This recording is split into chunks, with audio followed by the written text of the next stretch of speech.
नमस्ते, म प्रवीण दुवाल र तपाईहरुलाई स्वागत छ अटोक्याड सफ्टवेयर ट्रेनिङ क्लासमा जुन चाहिँ हामी आजबाट सुरु गर्न गइरहेका छौं। आजको फर्स्ट क्लासमा चाहिँ हामी अटोक्याड सफ्टवेयर चाहिँ कसरी इन्स्टल गर्ने हाम्रो कम्प्युटरमा र त्यसलाई कसरी क्र्याक गर्ने भनेर चाहिँ हामी हेर्छौं। हुन्छ, समय खेर नफालिकन हामी चाहिँ अटोक्याड सफ्टवेयरलाई चाहिँ इन्स्टल गर्नेतिर हेरौं। ठीक छ। अब मानिलौं अहिले चाहिँ मैले चाहिँ सफ्टवेयर इन्स्टल गर्न खोज्दै छु है। अब अटोक्याड सफ्टवेयर इन्स्टलेसन चाहिँ पुरानो भर्जन जस्तै कि 2007 भर्जन, त्यो भनेको चाहिँ हाम्रो ओल्ड भर्जनको अटोक्याड सफ्टवेयर भयो जुन चाहिँ इजी छ हैन। त्यसमा के हुन्छ, त्यसमा इन्स्टल गर्दाखेरि के इनपुट दिनुपर्छ र अब लेटर भर्जन भनौं जस्तै 2013 देखिको लेटेस्ट भर्जनहरुको अटोक्याड सफ्टवेयरमा चाहिँ हामीले कसरी गर्ने भन्ने कुरा हेरौं है त। अब मेनली चाहिँ अहिलेको हामीले गर्ने इन्स्टल प्रोसेस भनेको चाहिँ 2013 भर्जनको अटोक्याड सफ्टवेयर देखि लिएर लेटेस्ट अहिलेसम्मको 2020 भर्जनसम्मको अटोक्याड सफ्टवेयर चाहिँ प्रोसेस सेम हो। ओके, अब यति भइसकेपछि चाहिँ हामीले ध्यान दिनुपर्ने कुरा, फर्स्ट सुरुमा ध्यान दिनुपर्ने कुरा भनेको चाहिँ एक त हाम्रो इन्टरनेट कनेक्सनलाई अफ गरिदिनु पर्ने हुन्छ हामीले। सो मैले चाहिँ आफ्नो इन्टरनेट कनेक्सन निकाल्ने र तपाईहरुले पनि निकाल्दिनु होला। ठीक छ। अब त्यस लगतपछि हाम्रो इन्टरनेट कनेक्सन पछि चाहिँ अर्को एउटा मेजर हेर्नुपर्ने कुरा भनेको चाहिँ एन्टिभाइरस है। एन्टिभाइरसलाई चाहिँ हामीले स्टप गरिदिनु पर्छ जबकि त्यसले गर्दाखेरि हाम्रो क्र्याक फाइललाई चाहिँ डिस्टर्ब हुन्छ।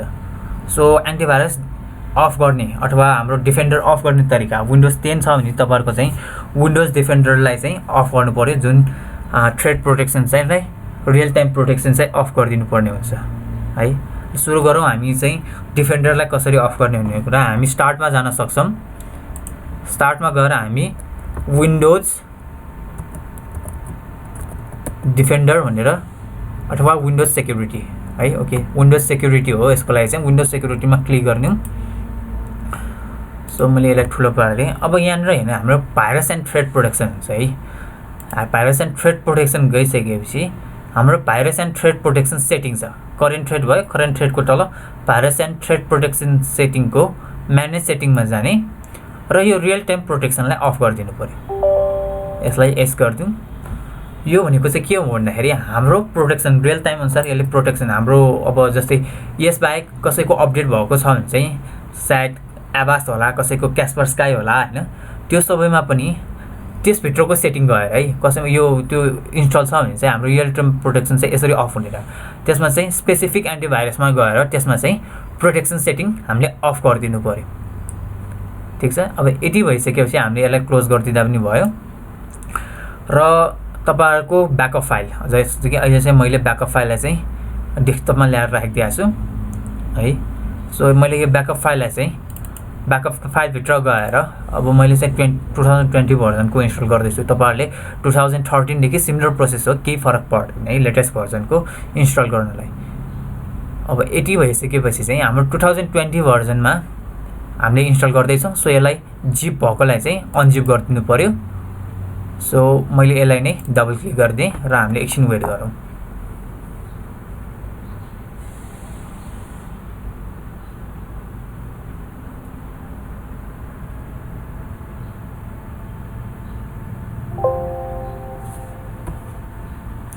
अब यस्तो हुन्छ, सेल्फ एक्सट्र्याक्ट हुन्छ। अटोक्याडको दुईचोटि एक्सट्र्याक्ट हुन्छ हैन, एकचोटि यो भयो, अब एकचोटि चाहिँ सेल्फ एक्सट्र्याक्टलाई यसलाई पनि ओके गरिदिनुस् र यो कम्प्लिट भइसकेपछि चाहिँ हाम्रो इन्स्टलेसनको चाहिँ प्रोसेस सुरु हुन्छ है।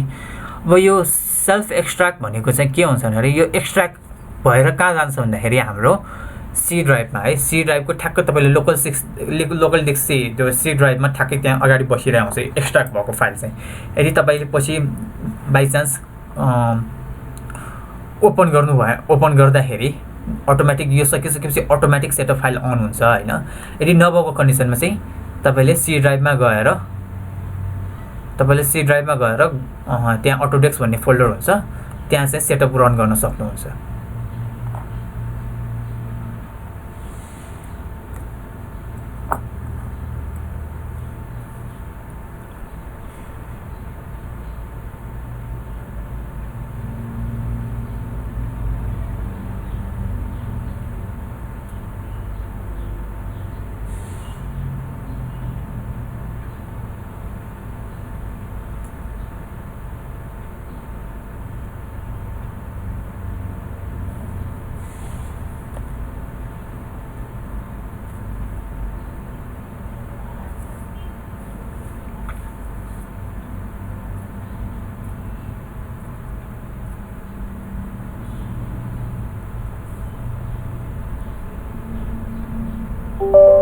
ठिक छ हैन, मैले अघि पनि भने त्यो एक्सट्र्याक्ट कम्प्लिट भइसकेपछि तपाईहरुको अटोक्याडको चाहिँ आफै आउँछ। यदि यो नआएको कन्डिसनमा चाहिँ अहिले चाहिँ यस गरौँ, यो नआएको कन्डिसनमा चाहिँ हामीले चाहिँ लोकल 6D मा गएर त्यहाँबाट सेटअप फाइल हुन्छ, यो देखाउँछ है। मैले अहिले चाहिँ यो यस गरौँ, ठीक छ। यस गरिसकेपछि हाम्रो अटोक्याडको यो खुल्छ है, इन्स्टल गर्ने यो खुल्छ है। अब यदि यसरी आएन भने चाहिँ अहिले यसलाई मिल्छ है, यसरी आएन भने यो एक्सट्र्याक्ट भइसकेपछि आएन भने चाहिँ हाम्रो सी ड्राइभमा जाने भने मैले अनि अटोडेस्क भन्ने छ, यो अटोडेस्कको चाहिँ यहाँनिर तपाईले रन गर्न सक्नुहुन्छ है। अब म ब्याकै आउँ, हाम्रो जुन फोल्डर छ, ठीक छ।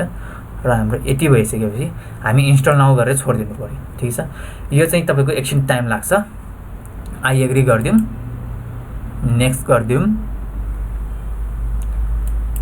देन अब इन्स्टल गरिदिनु पर्ने हुन्छ। तपाईको लागि चाहिँ यसपछि डाइरेक्ट इन्स्टल गर्दाखेरि केही फरक परेन है। सो तपाईको यो चाहिँ स्टार्ट गर्दाखेरि 19 देखि घट्दै 0 सम्म हुन्छ। सो यो कसैकोमा अब प्रोसेसर अनुसार कसैकोमा फास्ट होला, कसैकोमा ढिलो होला। सो मेन प्रोसेस चाहिँ हामीले इन्स्टल गर्ने चाहिँ अहिले चाहिँ यति भयो है। अब यो पछि चाहिँ हामीले एक्टिभेट गर्ने कसरी गर्ने भन्ने कुरा आउँछ। त्यो चाहिँ अहिले यो सकिसकेपछि, यो स्टेप सकिसकेपछि हामी हेरौँला।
ठिक छ।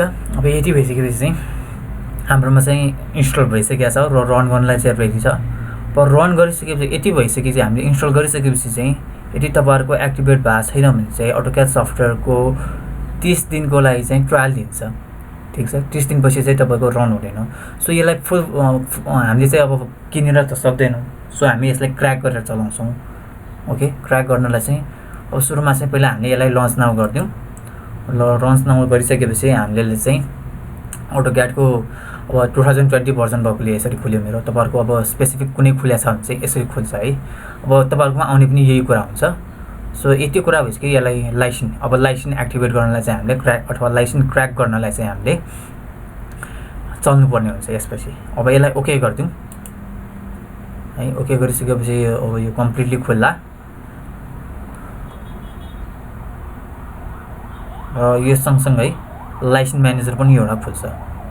अटोक्याडको यो एउटा मात्र अहिले मेन एउटा सफ्टवेयर एप्लिकेसन खुलेर रहेछ। हामीले यो सँगसँगै पछि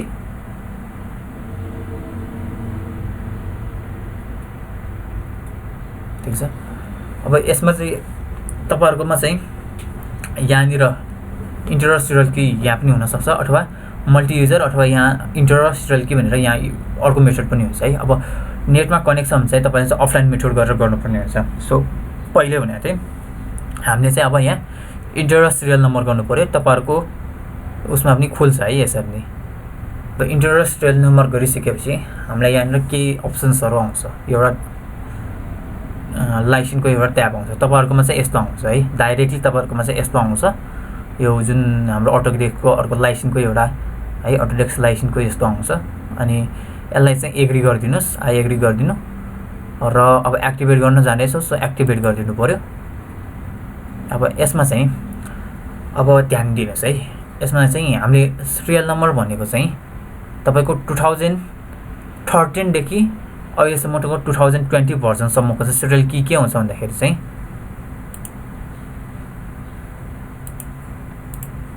सिरियल की के हुन्छ भन्दाखेरि चाहिँ 666 69696969 है। 6969 भयो। अनि प्रोडक्ट की भनेको चाहिँ अब तपाईँको भर्जन अनुसार चाहिँ फरक हुन्छ। जस्तै 2013 भर्जनलाई चाहिँ प्रोडक्ट की 001 अब समथिङ के होला। यो जुन लेटर एल छ, लेटर एल मात्र चेन्ज हुन्छ है। जस्तै 2018 भर्जनको हेर्नुहुन्छ भने चाहिँ 001 अनि I1 हुन्छ है। अब यति गरिसकेपछि यसलाई चाहिँ तपाईँले जस्तै अब अरू है जुनसुकै भर्जन भनौँ, सिरियल की चाहिँ 666 अनि 696969 चाहिँ 4 चोटि हुनु पऱ्यो। त्यसपछि प्रोडक्ट की मात्र फरक हुने भयो। होइन तपाईँको अब हाम्रो 2007 भर्जन छ भने चाहिँ सिरियल की मात्र हाल्नुपर्छ, प्रोडक्ट की हाल्नु पर्दैन। 2007 भर्जनमा चाहिँ 111 तपाईँको यो सबै चाहिँ 111 कति 11-12वटा कतिवटा हुन्छ, त्यो सबै हालेर तपाईँले चाहिँ नेक्स्ट गरिदिनुहोस्। तपाईँको चाहिँ एक्टिभेट हुन्छ 2007 भर्जनमा। अब यसमा चाहिँ हामीले चाहिँ कनेक्ट गर्ने होइन कि रिक्वेस्ट गर्नुपर्ने हुन्छ है। सो कनेक्ट नाउको ठाउँमा चाहिँ request and activation code using offline method गरिदिने, त्यसपछि नेक्स्ट गरिदिने। अब यसलाई चाहिँ हराउनु भएन है। तपाईँले चाहिँ यो एउटा चाहिँ रिक्वेस्ट कोडलाई चाहिँ सेलेक्ट गरेर माउसले सेलेक्ट एन्ड ड्र्याग गरेर कपी गर्न सक्नुहुन्छ। कपी गर्नलाई चाहिँ कन्ट्रोल C गर्नु पऱ्यो। ठिक छ। यति गरिसकेपछि चाहिँ तपाईँले यो सबै मिनिमाइज गरिदिनु। मैले चाहिँ सो डेस्कटप गरिदिएँ। मिनिमाइज गरिदिएपछि अब तपाईँहरूले जुन पहिला सुरु खोल्नु भएको थियो अटोडेस्कको फोल्डर होइन, अटोडेस्क फोल्डरको हामीले सेटअप फाइलको मुनि के थियो, केजिन थियो। सो केजिन फोल्डरलाई चाहिँ तपाईँले ओपन गरेर यसलाई एक्सट्र्याक्ट टु गरिदिनुहोस् है। एक्सट्र्याक्ट टु डेस्कटप गरिदिनुहोस्। फेरि हेरौँ, केजिन फोल्डर खोलिसकेपछि यो विनरआरको खुल्छ। सो यसलाई चाहिँ एक्सट्र्याक्ट टु गरिदिनुहोस् र डेस्कटपमा गरिदिनुहोस् है। अब यो भएको नभएको चाहिँ हेर्नलाई चाहिँ फेरि हामीले डेस्कटपमा जानु पर्यो र डेस्कटपमा चाहिँ मेरो आइसकेको छ है। यो आइसकेको छ। अथवा तपाईँले यस्तो अप्ठ्यारो खोज्नलाई अप्ठ्यारो लाग्छ भने चाहिँ तपाईँले ब्याक गर्नुहोस् अनि यो केजिन फोल्डरलाई चाहिँ एक्सट्र्याक्ट टु डेस्कटप गरिदिनुहोस्, ताकि तपाईँको केजिन फोल्डरै उतापट्टि आउँछ।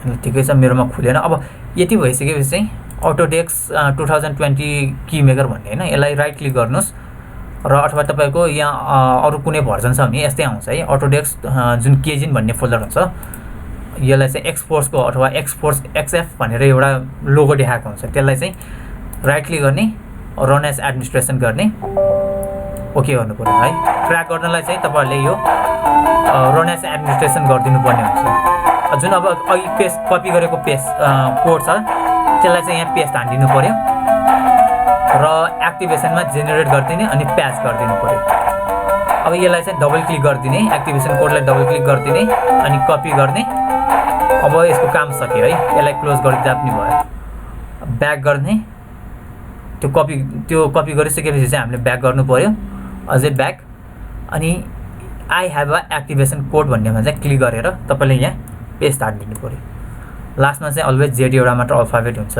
है सो नेक्स्ट गरिदिएपछि तपाईको जुन अटोक्याड सफ्टवेयर छ त्यो चाहिँ क्र्याक भएर एक्टिभेट हुन्छ सो फिनिश गर्दिनु र तपाईले अब अटोक्याडको प्रिफेस चाहिँ हेर्न सक्नुहुन्छ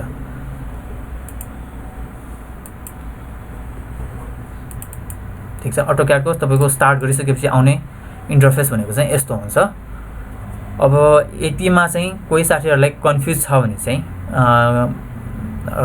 कमेन्ट गर्न सक्नुहुन्छ भिडियोको मुनि अथवा मेरो सोशल अकाउन्ट्स अथवा जीमेल इन्स्टा यिनीहरु पनि यहाँ राखिदिएको छु त्यसमा तपाईले चाहिँ इन्टरेक्सनको लागि चाहिँ कमेन्ट गर्न सक्नुहुन्छ अथवा डाइरेक्टली कमेन्ट गर्नुभयो भने म तपाईहरुलाई चाहिँ त्यसको फिडब्याक रिप्लाई चाहिँ गर्नेछु केही कन्फ्युजन छ हुने स्थिति आछ भने चाहिँ सोध्न सक्नुहुन्छ फिल फ्री टु आस्क र यति भन्दै आजको क्लास चाहिँ म यही सकाइदिन्छु